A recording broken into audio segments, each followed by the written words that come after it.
Olá, povo de Deus, quinta-feira, 21 de setembro de 2023, São Mateus, 24ª semana do tempo comum. A nossa reflexão de hoje é a partir de Efésios 4, de 1 a 7, 11 a 13, e Mateus 9, de 9 a 13. Irmãos, eu, prisioneiro no Senhor, vos exorto a caminhardes de acordo com a vocação que recebestes, com toda humildade e mansidão, suportai-vos uns aos outros com paciência no amor. Aplicai-vos a guardar a unidade do Espírito pelo vínculo da paz. Há um só corpo e um só Espírito, como também é uma só a esperança a qual fostes chamados.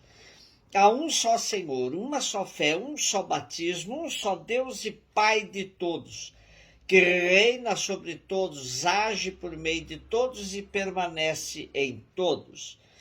Cada um de nós recebeu a graça na medida em que Cristo lhe a deu.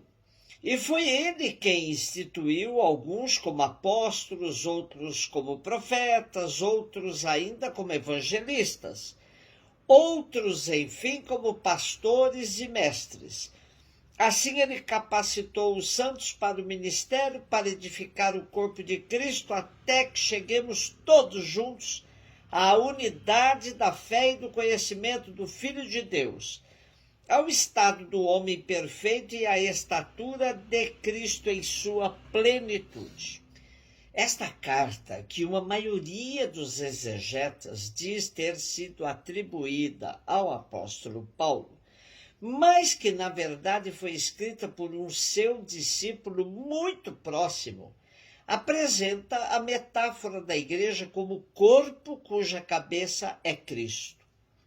O trecho de hoje traz um forte apelo à unidade deste corpo, pondo a ambiciosa meta da perfeição e estatura de Cristo em sua plenitude. Para alcançar essa unidade são indicadas algumas atitudes profundas: humildade, mansidão, paciência e amor. Quando for preciso, que cada um saiba também suportar o outro, em vista dessa sempre unidade do corpo. Como fundamento dessa unidade, nosso autor sustenta que há um só Senhor, uma só fé, um só batismo, um só Deus. Expressa numa vivência concreta de um só corpo e um só Espírito. Nessa mesma carta, tendo como objetivo fazer de judeus e gentios um só corpo, o autor nos diz que foi derrubado o muro de separação que havia entre eles. Então, é claro que essa insistência na unidade do corpo pretende superar qualquer preconceito que ainda possa haver na comunidade. Podemos imaginar que não foi nada fácil a convivência entre cristãos vindos do judaísmo, com todas as suas tradições e normas, com os gentios, vindos de um mundo de costumes bem diferenciados. Pelo caminhar histórico, constatamos que foi mais fácil para os gentios entenderem a proposta cristã, porque mais abertos à novidade do reino. Aos poucos, o judaísmo foi se distanciando e seguindo seu caminho de espera de um novo Messias, pois Cristo e sua cruz se constituiu num passo muito grande dentro de suas perspectivas. Mateus 9, de 9 a 13. Jesus viu um homem chamado Mateus sentado na coletoria de impostos e disse-lhe: segue-me. Ele se levantou e seguiu a Jesus. Enquanto Jesus estava à mesa em casa de Mateus, vieram muitos cobradores de impostos e pecadores e sentaram-se à mesa com Jesus e seus discípulos. Alguns fariseus viram isso e perguntaram aos discípulos: por que vosso mestre come com os cobradores de impostos e pecadores? Jesus ouviu a pergunta e respondeu: aqueles que têm saúde não precisam de médico, mas sim os doentes.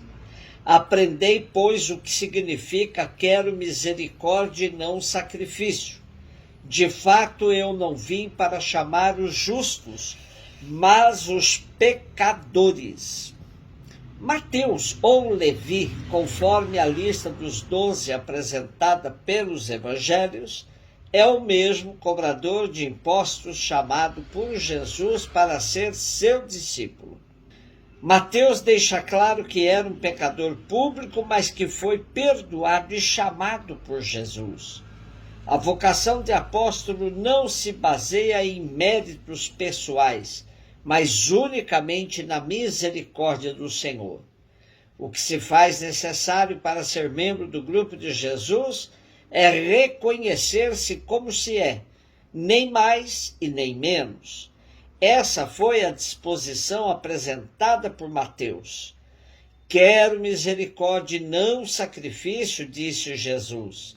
Mas os fiscais da doutrina não estavam aptos para compreender essa verdade. Viviam pregando a necessidade dos sacrifícios, sem se importar com a misericórdia no relacionamento com os outros. Culto sem amor se transforma em ritualismo. Não vim chamar os justos, mas os pecadores, disse também Jesus. Com isso, ele mostra o objetivo de sua encarnação: assumir a carne dos pecadores para redimi-la. Não era essa a perspectiva messiânica do judaísmo, que esperava algo triunfal, nacionalista, uma divindade patriótica. Jesus frustra essa visão, se colocando do lado dos pobres e pecadores. O Deus revelado pela palavra e pela ação de Jesus é um Deus misericordioso, que acolhe os que andam perdidos, oferecendo-lhes uma nova ocasião para se reconstruírem, por meio da graça, até atingirem a perfeita unidade da fé, que na primeira leitura é a medida completa da plenitude de Cristo. À luz da prática de Jesus, a igreja que se pretende ser na história um sinal dele, precisa repensar com profundidade sua missão. Uma igreja triunfalista e poderosa e que se distancia dos pequenos e fracos, nada tem a ver com a proposta de Jesus. O mesmo processo de encarnação assumido por Jesus deve ser internalizado pela igreja. Quantas vezes erroneamente passamos a imagem de um clube de perfeitos, fechado a todos os que não seguem a doutrina da instituição. É preciso voltar-se aos pecadores e descartados da sociedade, ainda que isso nos custe perseguição, difamação e afastamentos. Não podemos ceder àqueles que entendem a igreja como instituição fechada, moralista e puritana. Jesus teve a ousadia de chamar para ser seu discípulo um pecador público e de sentar-se à mesma mesa, fazendo-se próximo dos pecadores, pois tinha consciência de que veio como médico para curar os que estavam feridos e enfermos. Os pobres, pequenos e pecadores devem se sentir acolhidos na igreja, pois verdadeiramente ela deve ser sua casa. Um beijo no seu coração.